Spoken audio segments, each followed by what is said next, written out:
Understanding hangover in English. Hello, dear learners. Today, we're going to dive into a phrase that might be a bit tricky for some: hangover. By the end of this video, you'll know exactly when and how to use this phrase. Let's get started. Imagine a picture hanging on a wall. If it's leaning out a bit from the top, it's essentially hanging over the edge. The literal meaning of hangover is when something extends or projects over something else. Example: the tree branches hang over the garden wall, providing shade.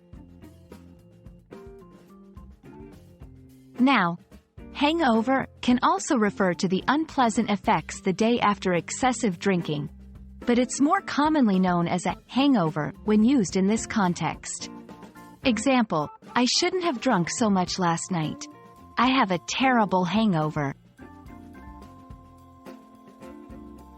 Practice makes perfect. Here are some sentences to show how hangover can be used. 1. The curtains hang over the window, blocking the sunlight. 2. A sense of guilt hangs over him after what he did. 3. I have a cloud of doubt hanging over me about the decision.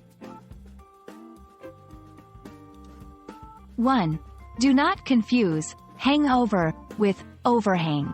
Though similar, overhang is more specific to architecture and structures. 2. Remember, when talking about the after effects of alcohol, it's hangover, one word. And that's a wrap on hangover. Now you know both the literal and figurative meanings of this phrase. English is full of such nuances, and understanding them will make you an even more proficient speaker.